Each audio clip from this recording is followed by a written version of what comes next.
Today's show is sponsored by the ABV Barrel Shop. The ABV Barrel Shop is located in the St. Louis metro community of Arnold, Missouri, and is the world's first single barrel only liquor store. This store is owned and operated by Steve Akeley and Jim Fosnot. Get signed up for their email distribution list to find out when the store will be opening, what their hours will be, and most importantly, what they will have in inventory at abvbarrelshop.com. We are also sponsored by The Bar to Go. The Bar to Go offers a fully customizable carrying case that allows you to take your favorite distilled spirits or cocktail ingredients with you. Whether you're looking for yourself, a customized gift, or logo items for your business or event, The Bar to Go can help. Check them out at thebartogo.com. Use the number 2 when you type out The Bar to Go. Did you know Neely Family Distillery now ships its popular distilled spirits directly to you? To order, simply call 859-394-3258. Tell them the ABV Network sent you. And now, on to the show. All right. You know what's missing? We did 9 episodes for the Bourbon Talk Show, and one of them never happened, right, McNeil? Yeah, very last one. It's been a cursed episode. It got canceled the season before. It got canceled this season. It's just not meant to happen. Yeah, Lenny Eckstein canceled on us 2 years in a row. Both legitimate reasons. I mean, we're not mad about it. The first one, his son broke his wrist. And, that day, literally the day we're supposed to do the interview. So that got canceled. And then this year they're putting in they have like a food truck outside. And it was kind of outsourced. There was a group, a husband and a wife team that ran it, and they moved on to I think they opened a restaurant or something like that. So they had this open. Then they had to decide, do they just partner up with another food truck, or do they try to do this themselves? Well, they've decided to do it themselves, meaning not that the Ecksteins are going to cook, but they're going to hire someone. And, you have to go through, hiring people and, finding them. And Lenny talks about how tough it is to hire people at his distillery because it's like a resort town. It's beautiful. If you ever get the chance to go there, you got to go there. But it's kind of expensive to live in, so it's hard to get staff to live there. So they even bought a house. They bought a house that they rent out to some of their employees, which is kind of a neat thing. So, yeah, that's interesting. But that's not what we're talking about today. Anyway, we are now starting our best of. These are best of shows, and this one was from Festivus of 2021, so last year. And I don't know, it's just the standout thing about it is Danny. It's a Danny show. We're going to touch on Danny shows several times as we go through these things. But this is one where Danny is lit. Believe it or not, that never happens, does it, Justine? That's unusual. Never, ever. It's unusual to have Danny lit on the show, but it's the Festivus one. And you got to hang in there for the whole thing, because the best part about the whole thing, I swear, is at the end when he's like, Happy Festivus. It's just, I don't know, to me, and we use that soundbite in some of our other shows now and stuff like that. It's fun stuff, but here you go. Here's that episode from Festivus 2021. Let's drink!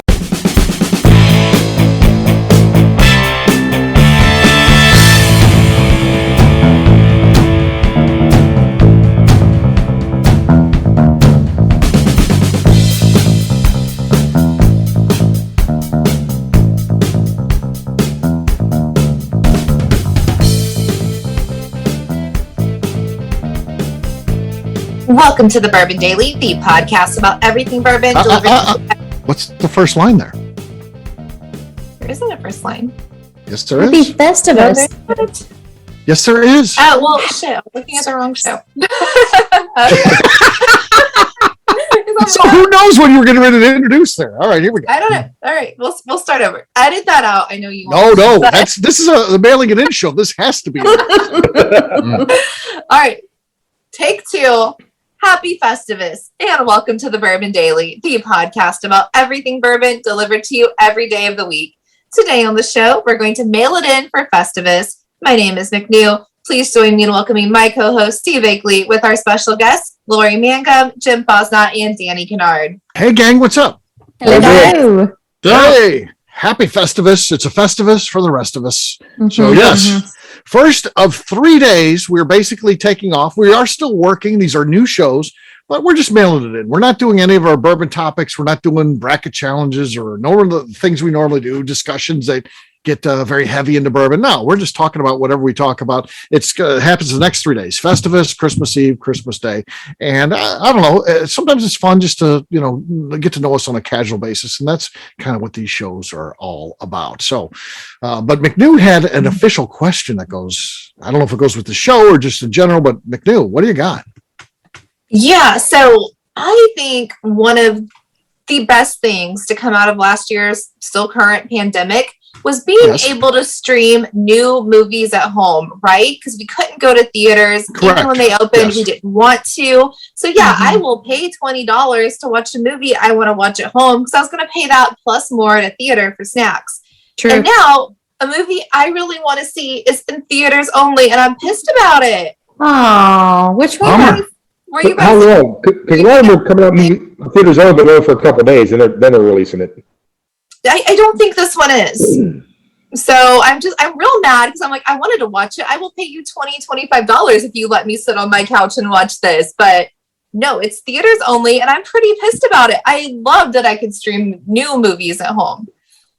Yeah, I'm 100% with you. If I never had to go to a theater again, I'd be okay. I have zero desire to go to this theater to see this movie. I don't want to go. I make better popcorn at home. I can pause it, use the restroom, not have to run. I can, drink beer, barbecue, whatever I want in the course of the movie. I would much rather, especially at home theaters now, like they're fantastic. So there's no need for me to go.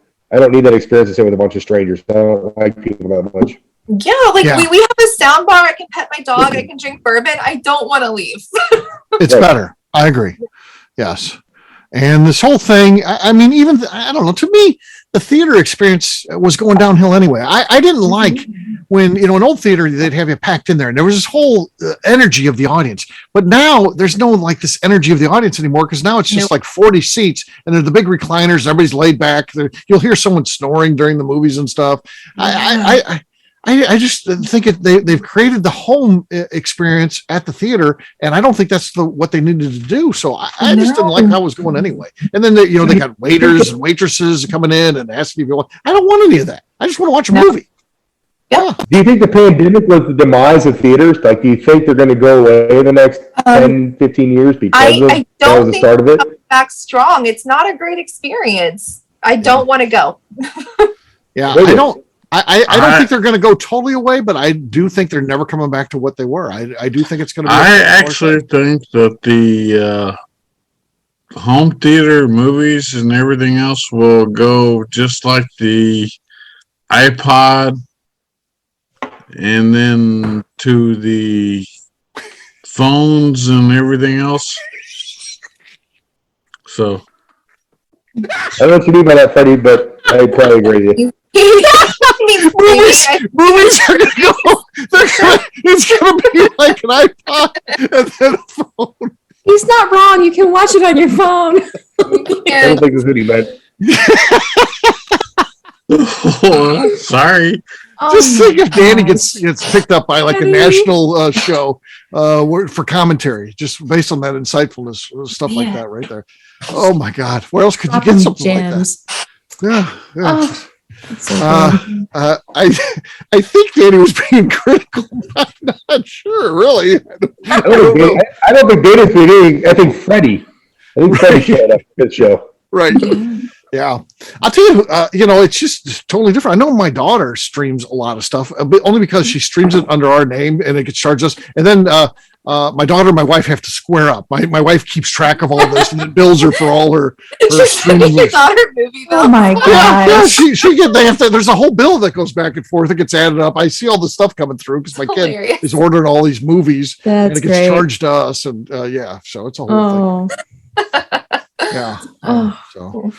But well, there you go. I think movies have changed. I just don't think they make a lot of great movies. I think movies are not good. I like Quentin Tarantino, and I just don't think people make good movies. I think I like him. I like that Sopranos movie. I thought that was, if you're a fan of the show, like I was, I thought that was the best movie I've seen since the last thing Tarantino put out. And just come up with a new story though. Like, quit giving me reboots of everything. Here's Ghostbusters. Yeah, the same Ghostbusters again. Or here's another Spider-Man. They're starting over again. Well, I don't need another superhero movie. Like, I get they have their whole universe, and if you're into that, cool. But like, I don't want to watch that, and I don't need another rom-com. Like, come up with something original. Yeah, something good. I agree. All right, Bourbon related. I'm the opposite of all of you guys. I love the movies. Like, I just love movies. Name a good movie you've seen. And again, you like what you like, so I can't say it's wrong. But give me an example of something that you like that's come out. I went by myself in my pajamas, packing snacks in the big purse to see the Marvel Shang-Chi. I'm not going to say it right, but The Legend of the Ten Rings. The other day, drinking a Manhattan and eating. I just don't have a home theater system that can handle a superhero film. Like, I want to feel submerged in the sound, and I don't have that kind of fancy surround sound at home. So I think that maybe if I had a home viewing experience that was as comfortable and captured the sound, I would be where you guys are. But right now, it's like something that I go and do by myself. Like, I don't ask people to go to the movies with me. I don't care what I look like. I pack the snacks and then I go and do the movie thing. And it's like an escape. It's a lot of fun. That could be a whole other small talk. Like, I would never go to a movie by myself. Like, I used to think that was fine. I've done it a couple times. And it's usually because my husband was at work and I'm like, well, I'm not waiting for you. So I went to see Midsummer, and I told him how good Midsummer was. And I think that is a theater movie because we tried to watch it at home, and he's like, why the hell did you like this movie? And I'm like, it was so great. There were so many colors and the sound. Like, that was a theater movie, but there's not a lot that I will say are a theater movie. Yeah. Well, sometimes I also like challenge myself about what the weirdest things that I can smuggle in are. Oh, that's fun. I got like a Papa John's pizza in there one time. No. Oh yeah. No. Oh, yeah, in my parka, like up the shirt. I can see Lori set up in there with all this stuff. Just like fold it out. Hilarious. And take my space. Yeah. All right. Well, guess what, gang? It's time to drink. What is everyone drinking? Let's start with Lori. Lori, what do you got? I'm gonna finish the night the way that I started it, with a little more of this Brothers Bond straight bourbon whiskey. Okay. Not nearly as good. Not nearly as good. I'll go next. I've got Restoration Rye from Castle and Key. Beautiful bottle. Gosh. And the whiskey's good too. So here we go. That's enough to take the lead. Enough to take the lead. We'll see what happens. Oh, not great, but good enough to take the lead right now. Danny, what do you got? I'm actually going to finish up my bottle of... Yeah? Tumbling Dice? Go ahead. You're funny. Okay. Go ahead. Bottle of. He's taking the glasses off now. Okay. Short Mountain.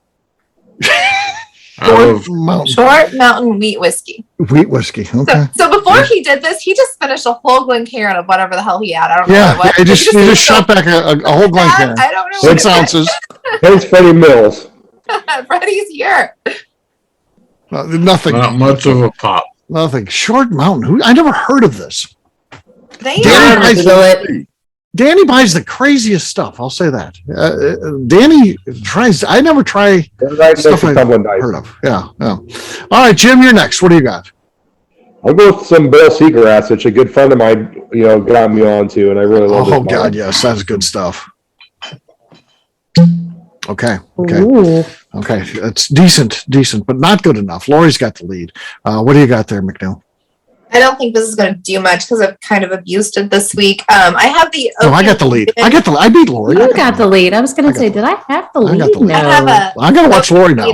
It's wheat inspired. It has this cute little stave in it. Like, they really threw a whole thing in the bottle. What is that? It's Oak and Eden, and they finish things on staves, and they just throw them in the bottle. How cute is that? Oh, I just playing with it all. That's a gimmick. It is, but I'm impressed, and I'm easily entertained. So let's celebrities involved Google that too. Yeah. Not Jim. Nothing there. I won. Lori almost stole that from me, but I still won. Look, you can play with it like a metronome. You can just go. Oh yeah, that's unbelievable. The technology. Cheers. Cheers, everybody. All right. We'll take a quick break, and then when we come back, our Festivus celebration continues as we talk about whatever we feel like, because we're mailing it in. We'll do that in just a few.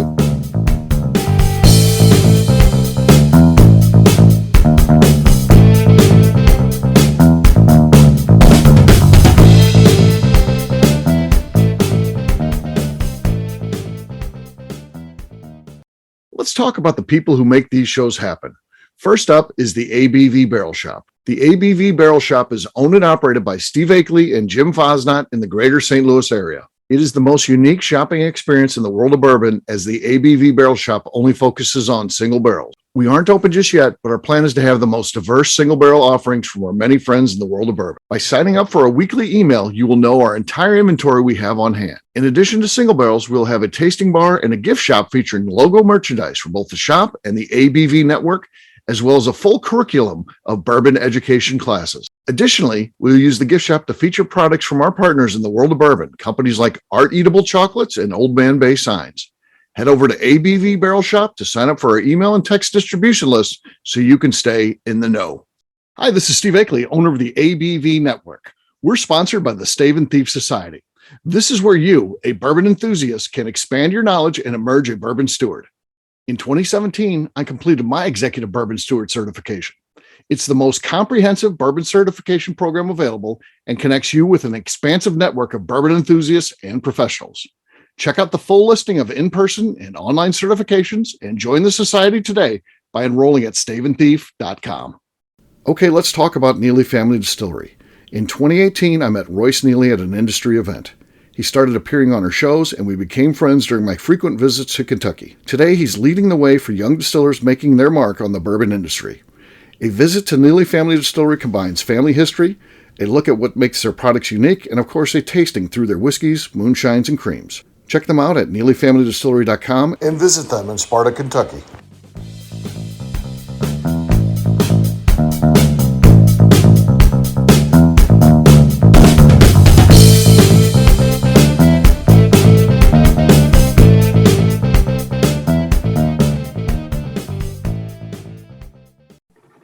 Scott Pinkowski loves the Bourbon Daily. But can I have a kiss? No. That doesn't work. Welcome back to the Bourbon Daily. Welcome to our Festivus celebration, actually. Yes, we are. Is anybody here a Seinfeld fan besides me? I have seen every episode of Seinfeld. Okay. Oh, I never got okay. it. Dan, you said no, but then you said you are. So, okay. Jim, are you a Seinfeld fan? Yes, for sure. Oh, okay, cool. You couldn't even put that up here. So, like, it would get half the shows would be pulled off the air nowadays, unfortunately, with cancel culture. Oh, yeah. There's that whole thing about he's apologized or stuff like, I couldn't do this anymore. Yeah, there's a lot of things in there they couldn't do for sure. It was pushing the envelope. So yeah, but it was I don't know. To me, it's the best comedy ever. I think the best TV show ever is The Sopranos. I don't think there's anything even close to that. And then I think the best comedy, which is a totally different animal, is Seinfeld. I honestly don't think anything else really, so much of it doesn't hold up. The things that you like at the time, I don't think hold up. I mean, I watched Cheers, which I thought was really funny at the time, and I watched it and it's like, this is a little stale. It's just well, this is the reason why I look at Barrel. It's simple. They're hit or miss. You're killing me, Danny. Killing me. The same way with me. I mean, some of it is funny, some of it isn't. So I did not enjoy some of Seinfeld. So okay, that's fair. That's why I'm comparing the two. Okay, So he's the single barrel of comedy, is what you're saying, Danny. Yeah, Seinfeld's The a single barrel of comedy. It's the honey barrel, actually. It's the honey barrel of comedies. Definitely some high proof, definitely some hazmats, Yeah. Right, but I mean, plain simple. I enjoy some of it, and then some of it I don't. Okay. So I feel like we're airing the grievances too early. This is. Yeah. I feel sorry for McNew. I guess you just didn't grow up in a funny household, or what? Why didn't you watch Seinfeld? We we did. I think it was one of those things like my parents would watch, and it was like a little before my time. My kid watched it. My kid is a huge fan of Seinfeld, and she's a decade younger than you. Like, I get the references because I like pop culture, and I think some of it's funny. But like to sit there and like binge watch a season or something, like I am never going to do that with Seinfeld. Okay. I'm going to do that with tell me and other things. So you think that Friends is funny? I love Friends. Yeah, 100%. Friends and Parks and Rec, I will rewatch all the time. But Parks and Rec is like the new Friends, like all these ensemble casts, like How I Met Your Mother and things like that. Those are all... I like. It's so bad. I could write those shows. You won't get this, Steve. Yes, but you could. Yeah. I get that. I know what that means. I've seen enough. I'm a member of popular culture, so I know things. By the way, Laura, you realize this is a podcast, so nobody saw what you did in the audience. Well, they're imagining it, and if they're Friends fans, they know exactly what I just made. You didn't describe it. You just did it. Like, they had no idea. Like, yeah. She just clack your arms together. Now everybody knows. Oh, they know. Yeah. Y'all both just wrote the next season. So like parts of Seinfeld I got, like the soup Nazi I thought was funny. Like I know that one, and like there's a couple other like bit pieces. Like I loved Kramer, but just as a whole, like it didn't hold my interest like other things did. they're real and they're fantastic. That was a great one. Well, But Festivus is a great one. Like I love that would be my holiday. Like I'm not a big holiday guy, but Festivus, let's just put an aluminum pole in the front yard. Right. That's going to be airing the grievances. Pizza strength. Simple meal, meatloaf. Yeah. Yes. We celebrate Festivus at my house. Festivus is a thing. Nice. If you're an Akeley family member, we do Festivus, and we've been doing it a long time. My dad's been gone 9 years. We used to do this when he was alive. So we've been doing the Festivus thing a long time. We have a Festivus meal, and then we end it not with feats of strength like they do on the show. We end it by making ravioli that we then have for our Christmas Eve dinner. Oh, that's fun. So you guys actually air grievances, though. Oh, sure, of course. Oh. Yeah. I feel like that's a Well, we're making the risky. ravioli. Yeah. Just, So can you give me some great like Festivus things that have got into culture? So in 2000, when Baltimore Ravens were running for the Super Bowl, they refused to. Belichick refused to mention the postseason, the playoffs. He referred to it as Festivus, and the Super Bowl was Festivus Maximus. that's cool, right?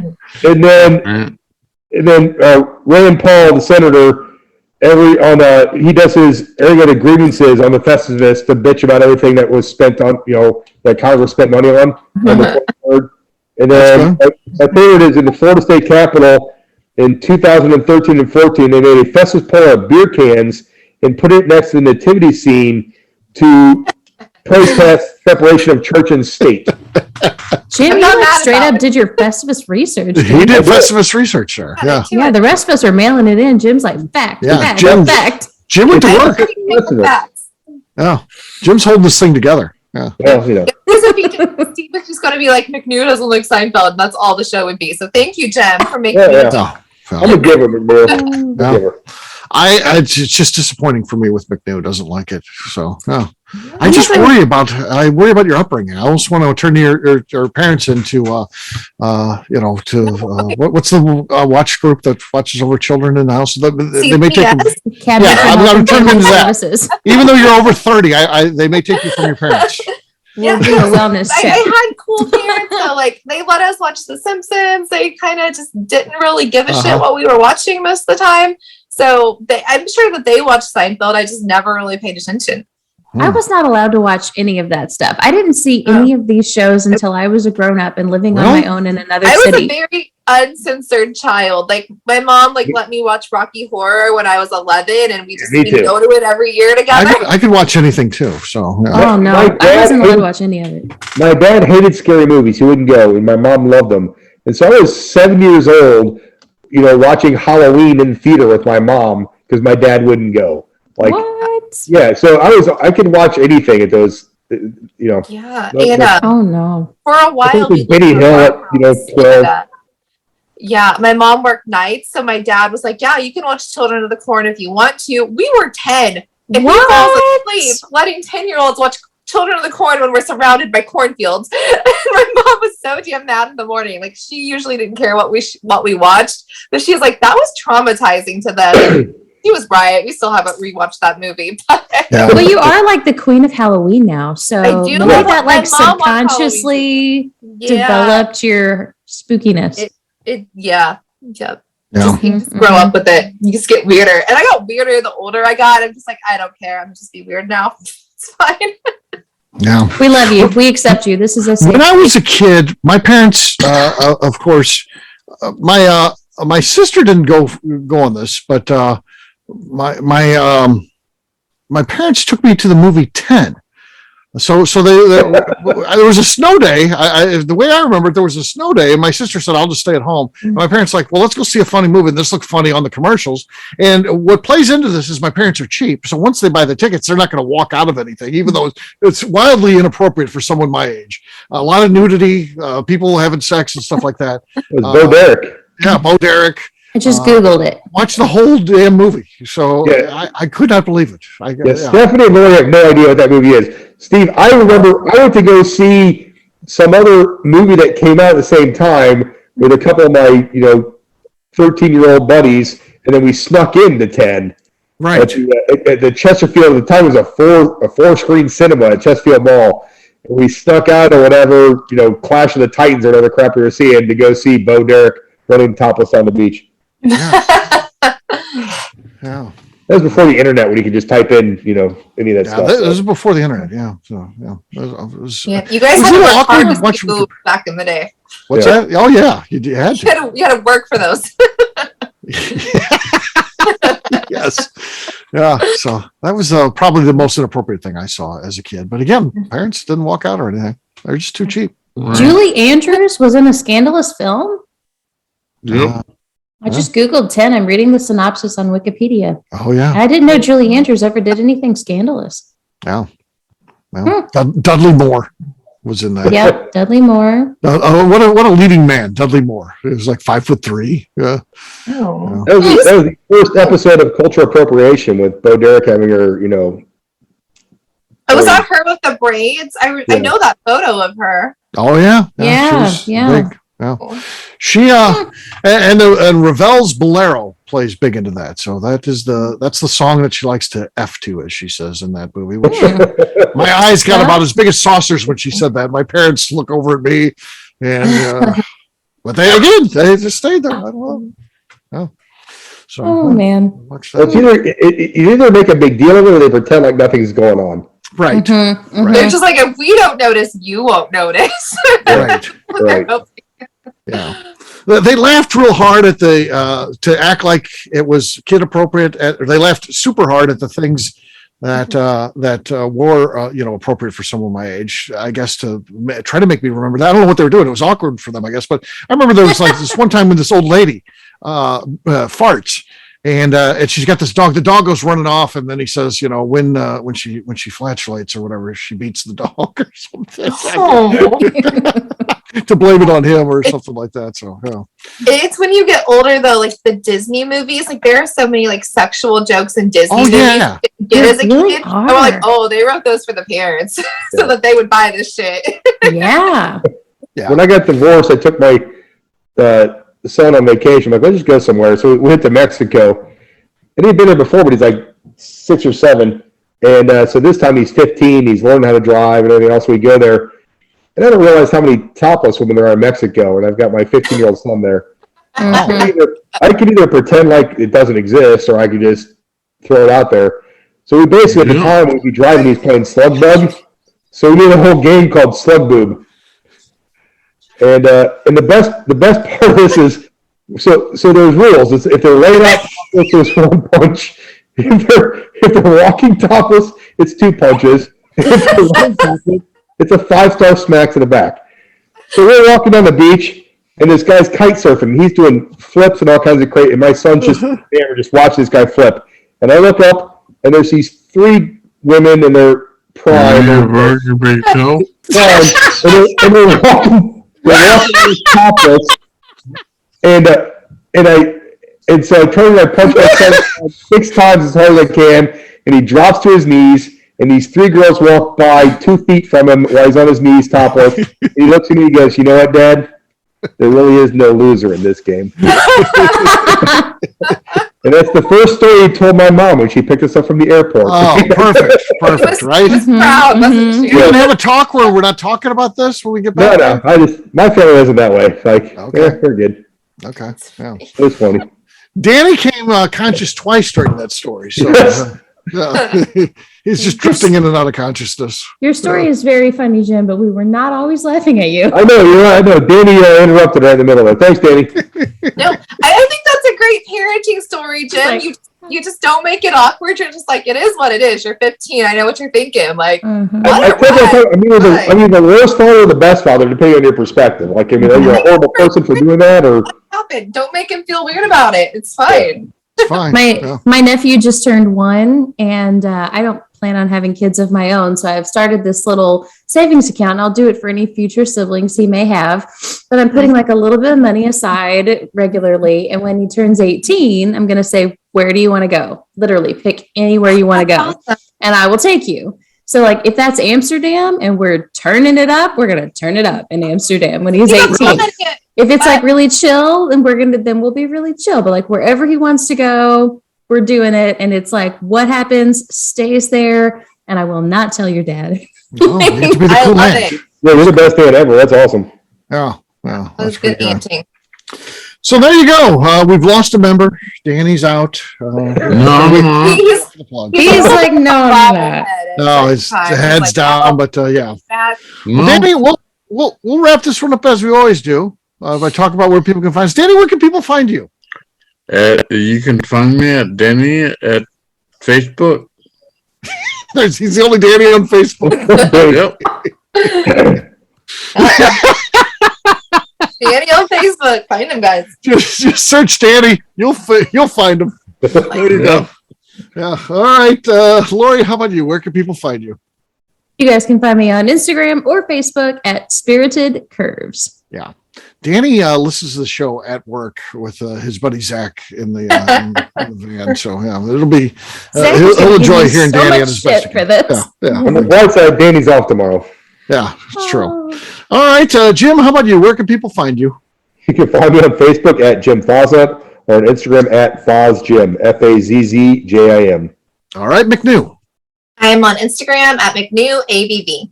All right, for me, I'm an easy guy to find. I'm at Steve Akeley on Twitter, Instagram, or Facebook. I've got a website, steveakeley.com. We've also got that company website. That thing's abvnetwork.com. Check it out because everything that we do is out there. All of our previous shows, we've got about 3,000 of them out there. So check us out. So much more, abvnetwork.com. McNew, anything else to say before we get out of here? I'd like to remind the audience to please give us a 5-star review. That includes comments. It helps new people find the show, which is very important to us. And if you like what we're doing, we ask that you please visit our Patreon page at patreon.com/the ABV Network. All right, great job today, gang. For audience, we'll have a brand new show for you tomorrow. We'll be mailing again, once again. Take care, everybody. See ya. Happy Festivus! Later. Bye, guys. Happy Festivus. Yeah, happy Festivus.